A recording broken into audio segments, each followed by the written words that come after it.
Hello. Thank you so much for responding. Um, I had a small insecurity.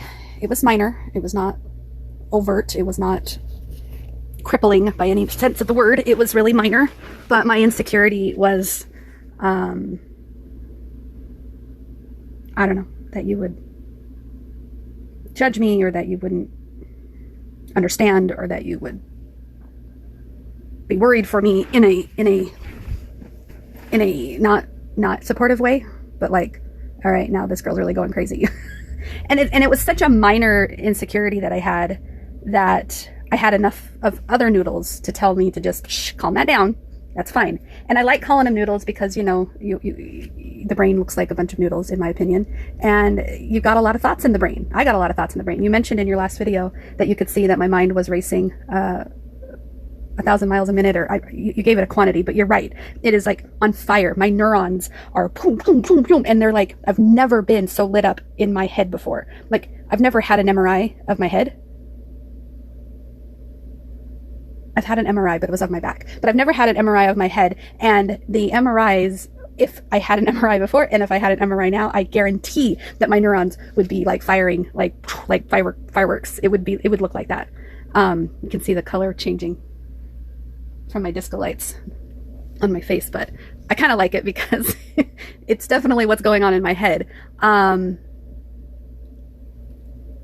really appreciate how you approached your thoughts with what you think is going on with me, because I've got a couple of noodles that are exactly in agreement with what you're saying.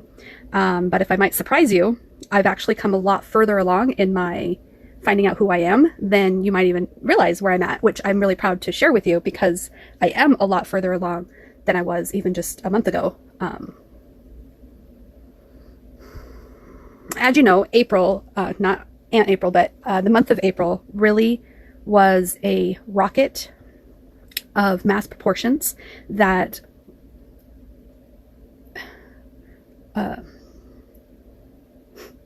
brain, come on, what's the word? Rocket shot my catalyst, whatever. I don't know what I'm trying to say.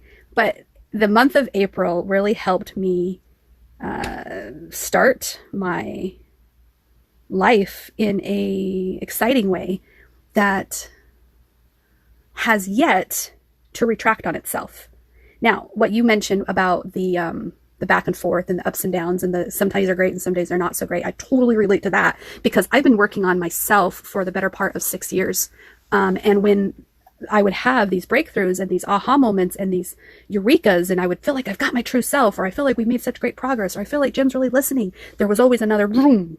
And then I'd have to climb back up, and then boom. And I'm not saying that I have yet to fall since the month of April. I've definitely fallen, and I've definitely had my episodes of doubt and uncertainty and existential crisis. I really have had a lot of those since April. But what I'm saying is, I'm not retracting on myself like I used to. So I haven't retracted on myself since April, in the sense that, I'm not sure if I'm explaining this well. Let me put this down here, because I don't want my hand to hold it and hurt. Okay, so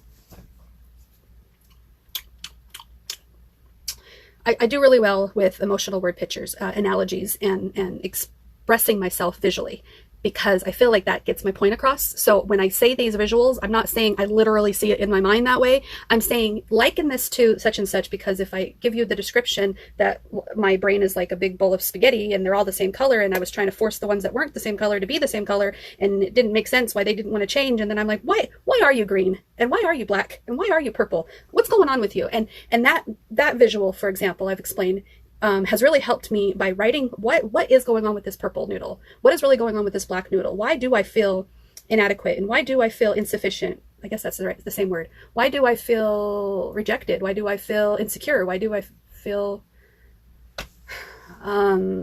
intimidated easily? Why do I feel all these things, right? So all these little noodles would come out and they would tell me their little story. Oh, okay, well, and it was the first time in my life that I allowed myself to look at it from an alternate perspective, I didn't personalize it. I was going through depersonalization on purpose. I used the,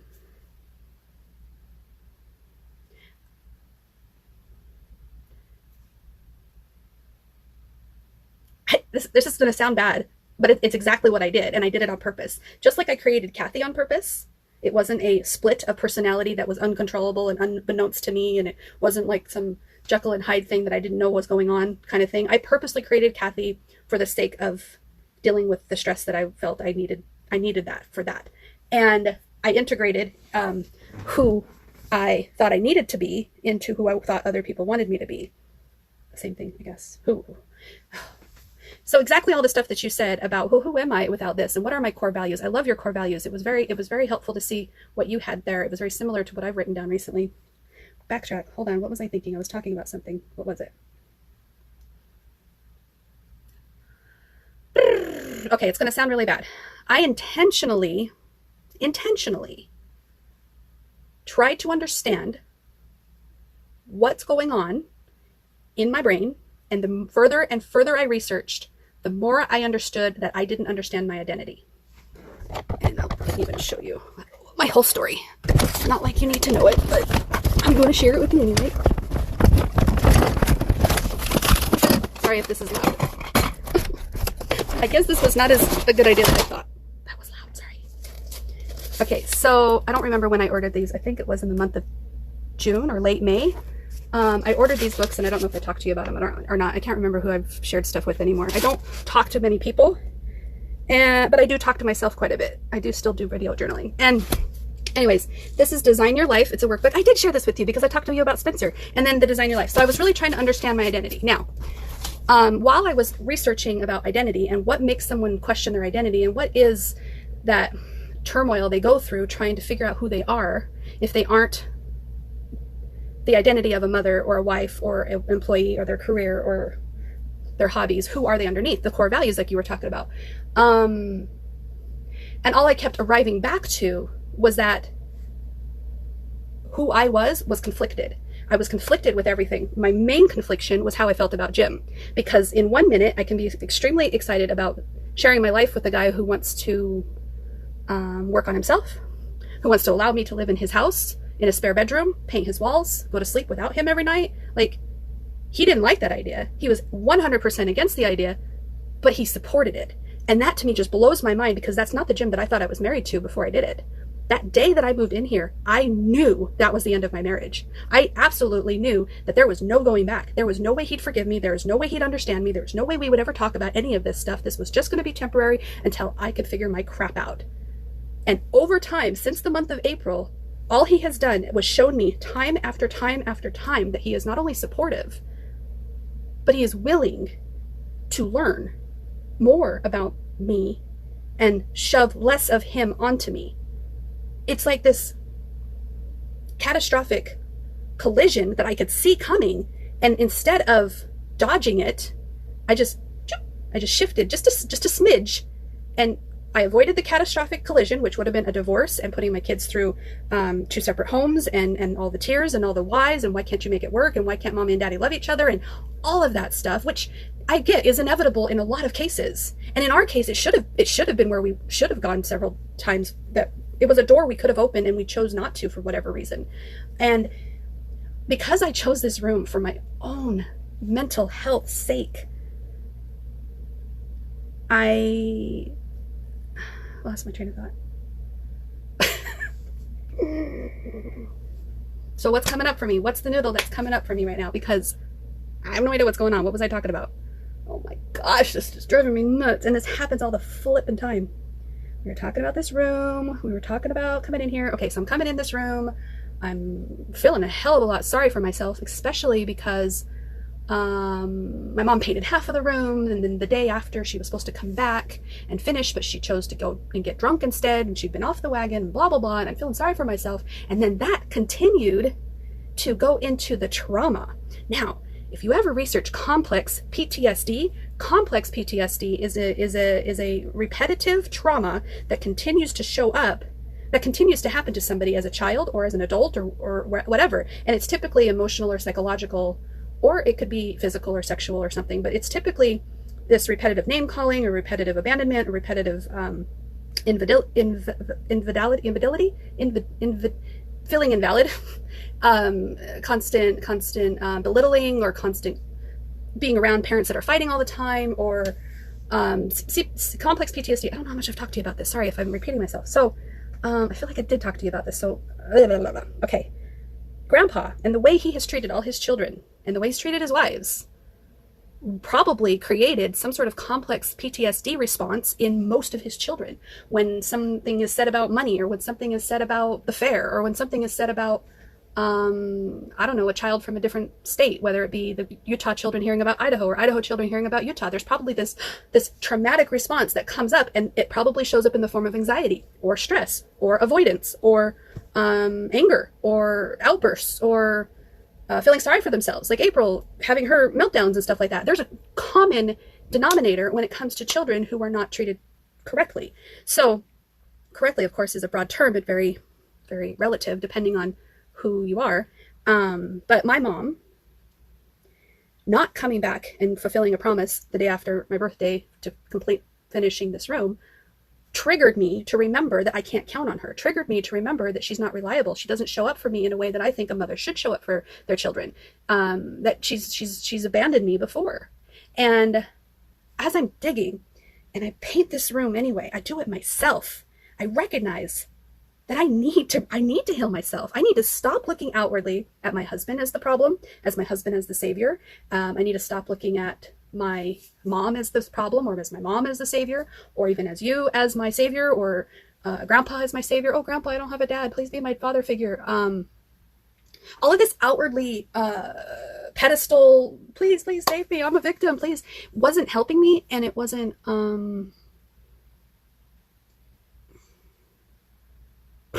what's the word? It wasn't serving me, because all it did was put me back on the merry-go-round for me to just fall off again. So that's what I mean by it doesn't, ever since the month of April, I'd stopped retracting back to who I used to be. So the trigger would come up with Jim, right? And me and Jim would have our fight, whether it be about his jealousy, or his controlling, or his demands, or my perceived demands that he thinks that I think he has of me, and my expectations and his expectations and my demands and my whatever, right? And we get into these fights, and I have these breakthroughs and these aha moments, and I feel good about the direction we're heading, and I feel good about him, and I feel good about us, and I feel like we're moving along. And then something happens again, and I go right back to my complex trauma response. And my complex PTSD was, oh, see, you're controlling me again, blah, blah, blah. And because he was a part of that complex trauma, and I never healed that, the underlining reason for my trauma, which is probably from my childhood mostly, he's contributed some, but mostly from my childhood, because I never healed what was underneath it all, everything we tried to grow from that garden was poison, was toxic, was no good. It was rubbish. So why do we keep trying to grow from this if we haven't healed what's underneath? So painting my own room was really the catalyst, the start of okay, I came to this room to start my healing. Good for you, Crystal. That's awesome. That's really amazing that you, first of all, was brave enough to do that. Second of all, didn't run away from your problems. And third, you did it in a way that didn't cause more stress or you know, more trauma for. I mean, I could have been all, I'm gonna get in the other room, bastard. You can't. I could have been angry and ugly about it, and I wasn't. I was just, this is what I'm doing. So, and he did it very respectfully. He brought my things in here very respectfully, which I did not ask him to do, nor did I expect him to do it. But he did it to show me that he supported me. What am I rambling about? Okay, let's go to the point that I'm trying to say. The thing I won't say. The thing I'm scared to say. The thing that I did on purpose. The thing that I call synthetic multiplicity. Synthetic, meaning not original, meaning created in a lab, meaning purposely scientifically formulated, to synthetic. It's like a copy of the original, I guess. That's my thing. I don't know. That's what I'm calling it. I'm calling it a synthetic multiplicity. And here is why I did it. This is why. This is like, okay, I'm just going to lay it all out there. We'll see if you understand see if I can explain it first of all, and then we'll see if you even catch what I'm trying to say, because it's going to take some deep thinking. And so I don't know how long this video is going to be, but it's already 12:24. So I guess grab some coffee and come back. But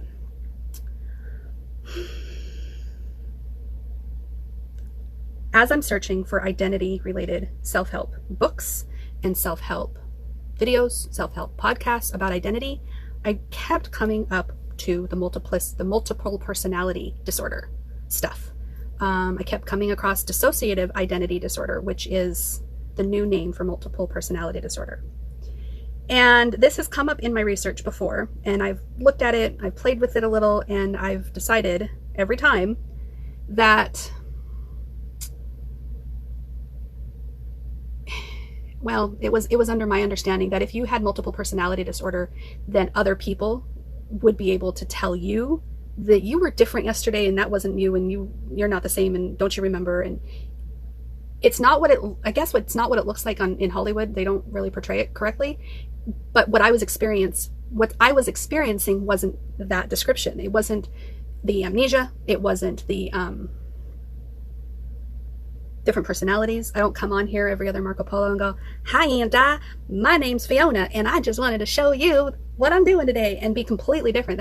That would almost cause me concern if I was doing that and looked back on videos, or if you saw me doing that, you might be like, all right, she's just malingering or attention seeking, or I don't know what people would think of if I had been doing stuff like that. But the part that really intrigued me about dissociative identity disorder is the word dissociative, because dissociative is a new word for me. It just basically means that you kind of like zone out and you're not really aware of your surroundings. Sometimes you lose time, sometimes you lose train of thought. Sometimes you forget about your surroundings, or didn't hear what people said, or don't know what the heck's going on. And it's such a common thing that a lot of people go through. But the more often it happens where it's becoming a problem in your life, then it's called a dissociative disorder.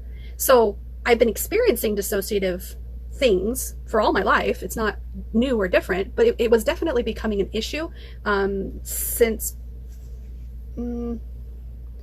I would have to say definitely a large part in the last few years, but more so since coming in here in April, in the month of April. Every time I say her name while I'm talking to you, I think of her. But in the month of April, ever since the month of April, I finally have this space, this free space to think, this free space to feel free. I don't feel imprisoned in the room next to my husband.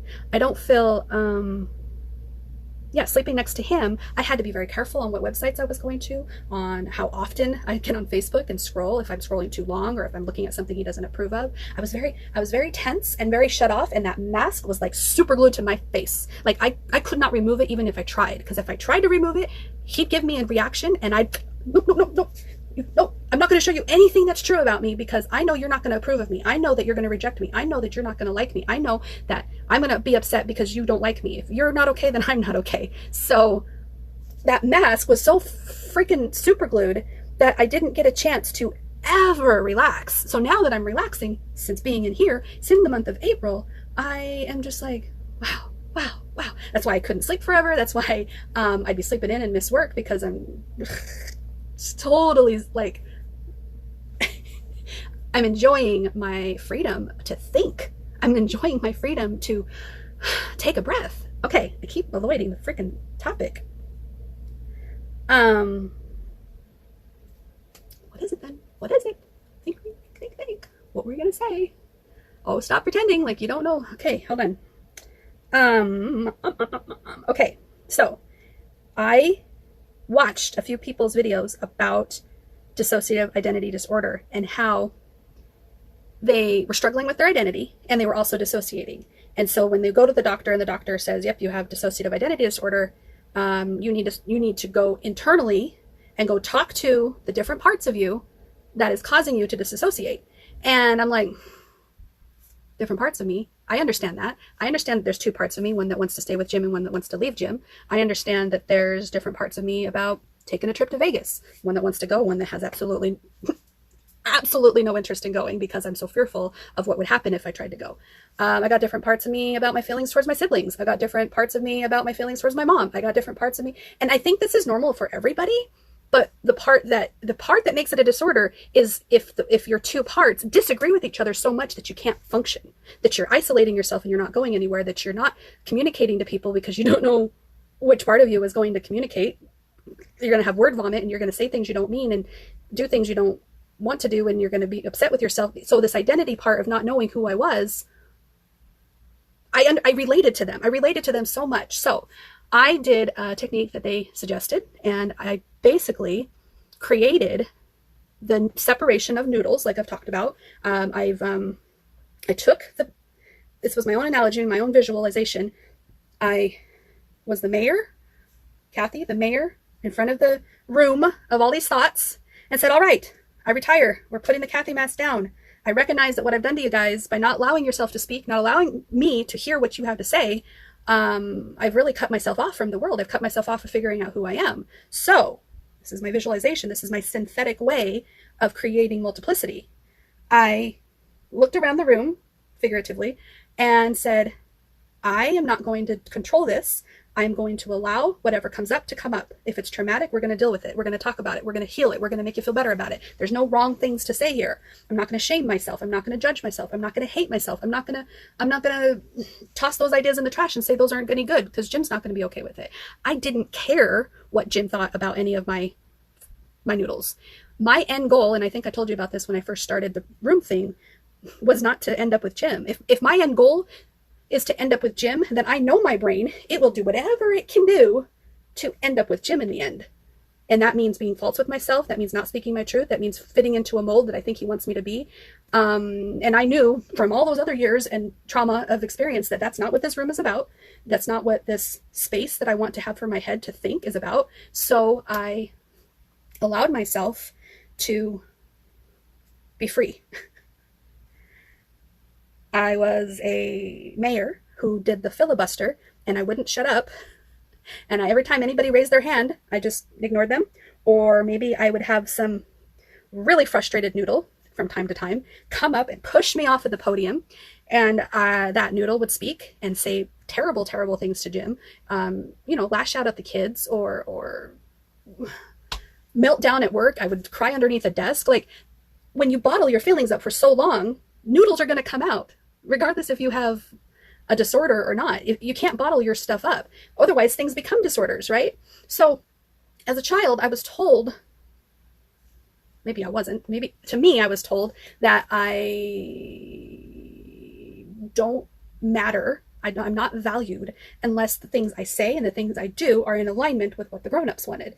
And so I created Kathy to gain their approval and to gain their trust and to gain the things that I wanted secretly behind the mask. Oh yeah, if I tell them I'm going over to my friend's house for a sleepover, but I really go do something else, then I can use the Kathy mask to give them what they want, and I can go do what I want behind their back, stuff like that.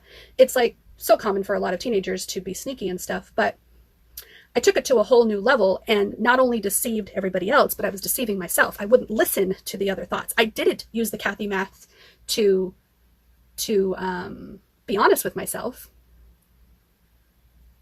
I basically used it to lie to myself, if that makes any sense. Okay, so let's get back to the subject. Multiplicity. Okay, so finally all these noodles start lining up and they start clamoring at the microphone because the mayor put the mask down. Crystal, the person who put on the mask, said, all right, guys, this room is meant to be healing. I'm so tired of not knowing what to do with my life anymore and what direction I'm going in. And we really don't care if we lose Jim or not. The end goal is not to stay with Jim. The end goal is just to be myself and be happy with who I am, whatever that is. So come up here. Let's see who you are. I want to know how we're going to do this, how we're going to survive together in this crystal city and how we're going to function. And it was a very purposefully way to create multiplicity in me. I created it. I know I did. Just like I created Kathy, I purposely went deep in my mind. I did a self-hypnosis meditation thing where you just imagine yourself and then you imagine a bunch of people. And the people in there are all these different thoughts. Each thought has their own representation of who they are, a part of me. And because I wouldn't ever allow myself to speak my truth, I was so afraid to speak my truth based on what other people would say. I'm like, okay, I don't care. There's no judgment. Where it's a free, safe space. Let's just say it. And then I would say stuff like, sometimes I think about abandoning my family and going and living off the grid and in New Zealand. Okay, I see that noodle. We're going to put you over here. You're not wrong. There's no judgment here. It's just, we understand that we probably need to talk to you later, so don't forget about that. And let's circle back around to that, right? Because then you've got another noodle that goes, oh, I would never do that. And my kids are the number one thing to me. I don't know why that person would, or that noodle would say that. And then I'd have to say, wait. There's no judgment. That's what that noodle feels. This is what this noodle feels. Maybe this noodle won't feel that way anymore once we address the root issue for why this noodle feels that way. And That's when the work begins. That's when the digging starts. That's when everything starts to get really intense. And I'm in my room for days and I'm crying and I'm happy and I'm sad and I have to dig down deep until I reach what the cause of each noodle is. So,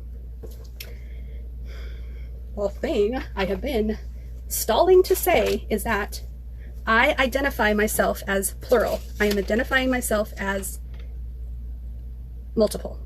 I have to. It's where I have to be right now. And I got one little noodle that's really scared to be honest with you and tell you that, because it does sound crazy. I get it. It doesn't sound like my marbles are all there when I talk like that. What did I do with it? Oh, it's on the freaking counter. But here's why. If I put myself above these noodles, above them so high that I go, okay, Crystal, whatever I'm doing here is just all made up in my head. It's all synthetic. It's something you're just trying to do to make sense of your life, and you are going crazy because you don't know if you want gym and you don't, or if you do. And, you know, I could agree with all that and say, yeah, that's probably all true. But the thing that I'm super fascinated with is that by allowing that ego, the super ego part of me, I know alter ego is Kathy, super ego is Crystal, but if I allow that super ego to, you're going to go sit over there for a second and allow these other noodles to come forth. Wow. Like, I purposely did this multiplicity just for the purpose of healing. And the reason why I call it synthetic is because the mind already does this to people who were in traumatic situations, and they had to split off so they wouldn't remember their trauma. They wouldn't remember repeated molestations. They wouldn't remember abuse or repeated abuse. They wouldn't remember just traumatic events that happened to them because they are they're a happy person that shouldn't have issues. They don't know why they have all these moments of dissociating, and then all of a sudden a traumatic memory pops up and they're like, whoa, where'd that come from? And then it takes them a long time to integrate, or maybe not, maybe they don't want to, maybe it's too traumatic to do that, so they don't. And when they don't integrate, they may be fine living their life the way they've been living it, but if they can dig deep and heal that trauma, go hug that child in their mind that didn't get the hug that they needed when they were being traumatized, if they don't tell that traumatized self that they are safe now, they can't begin to heal.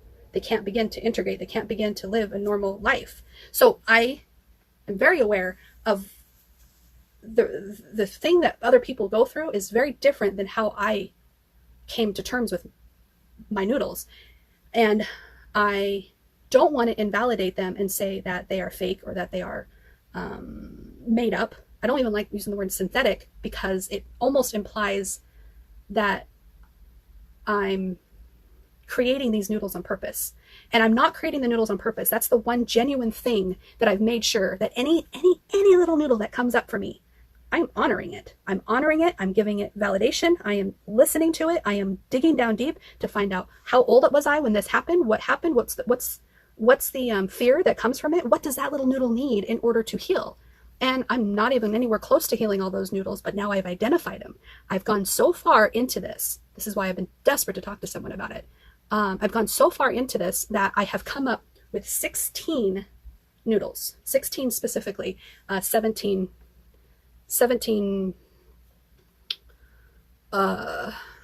colors, maybe, my rainbow noodles. The 17th color is me, and I'm considering myself gray.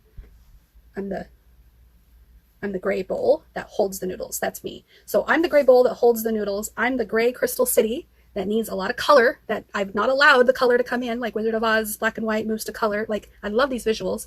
And because I've allowed these noodles to filter in and color the city, everything is so much brighter. Everything is so much more beautiful. Everything is like, wow, bluebirds fly. And I can see a future with Jim. And I can also see a future where me and Jim just part ways and shake hands and say, we did our best. And thank you for being my friend. Because me and Jim are becoming friends. And that's way more important to me than staying with him or leaving him.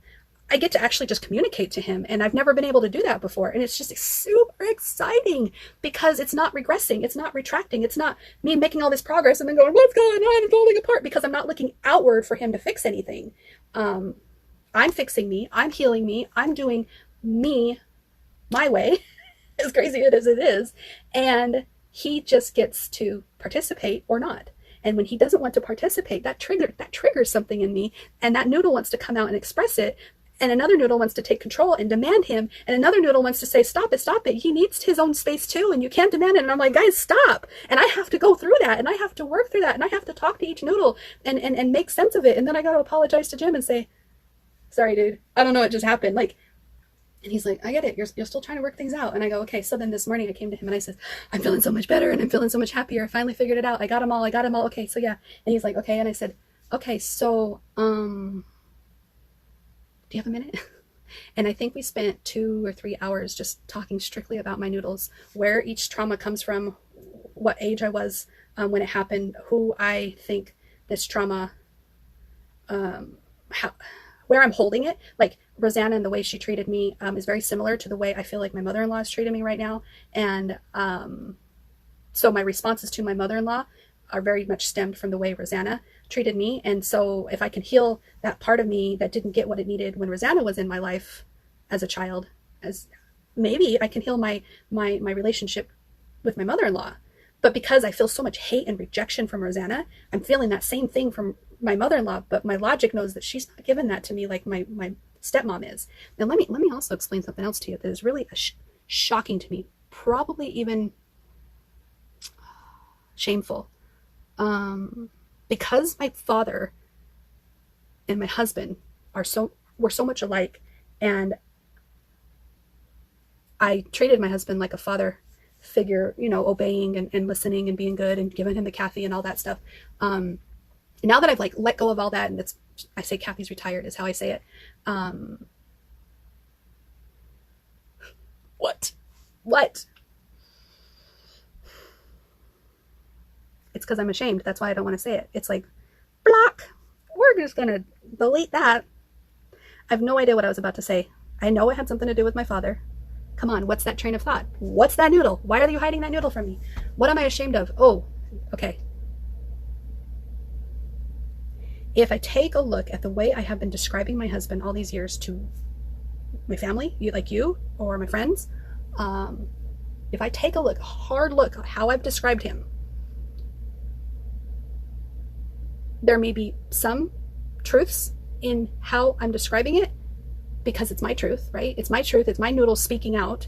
But it's probably amplified. It's probably a lot louder than it really is,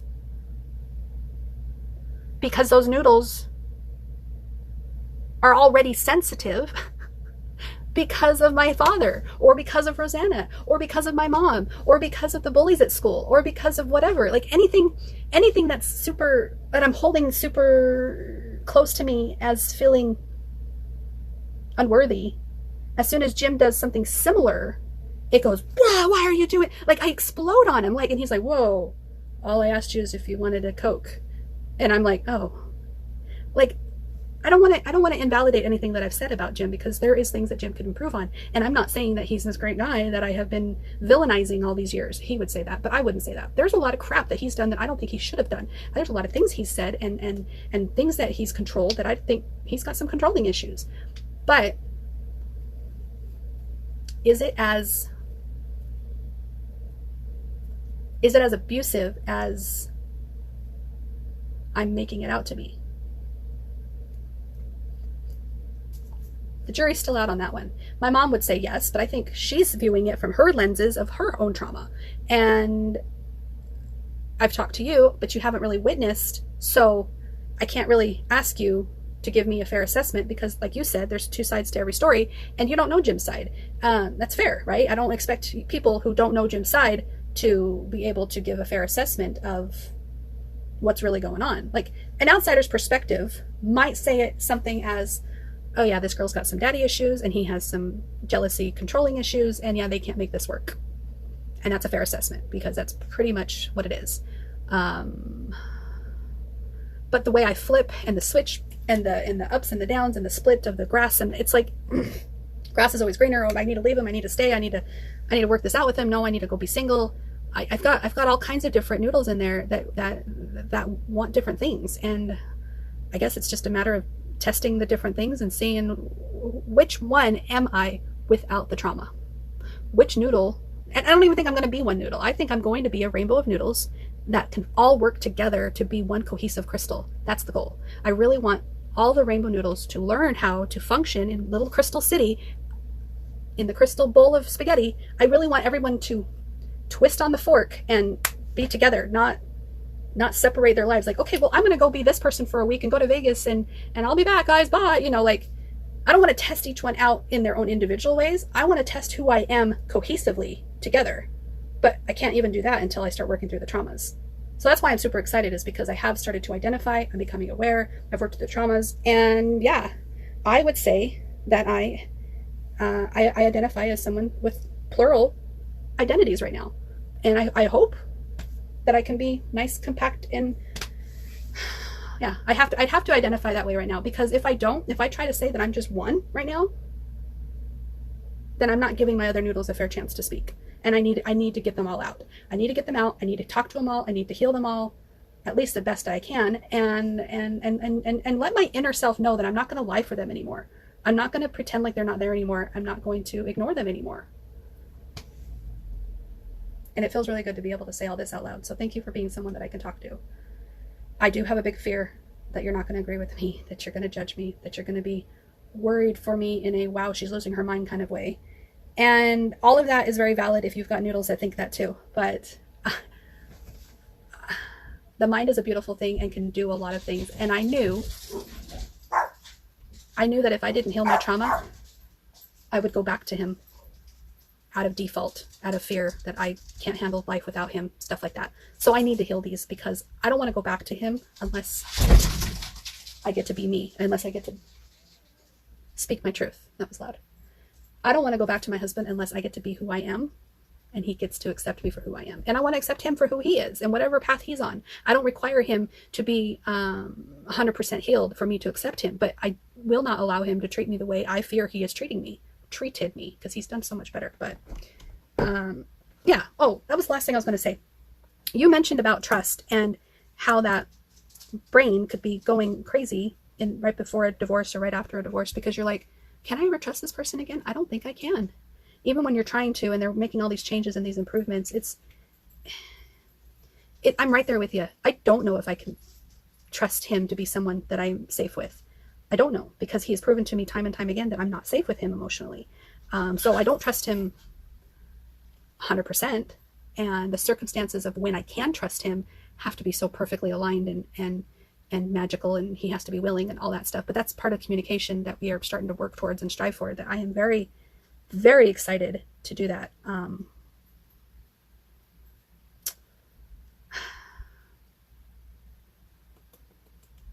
the end goal is not to stay married to him. It's not to leave him either. I don't have an end goal as far as if I'm staying or leaving. The end goal is for me to speak my truth and see what happens. And that's what I'm trying to do. Yeah. Because by speaking my truth, he's starting to trust me more, and I'm starting to trust that I can trust him with my truth. I'm starting to. Because that's what trust is. Trust is transparency, right? My husband's always had this insecurity about trust and about lies and about me being sneaky and stuff like that, because he could see that I had some sort of mask, but he thought behind the mask was someone trying to cheat on him. No, sweetie, that's not what it was. It was me behind the mask, tap dancing so fast that I never allowed myself to rest and figure out what I wanted. So all he ever wanted from me was transparency and honesty, and I couldn't give that to myself, so there was no way that I could give it to him. And now that I'm giving it to myself, he is like, whew, he is a changed man, because he's relaxed. He doesn't see a reason to have anxiety around me. And if he does have it because of his own traumas and his own triggers, he's working on that all by himself. I don't have to do anything. I just have to continue to speak my truth, and he gets to deal with the rest.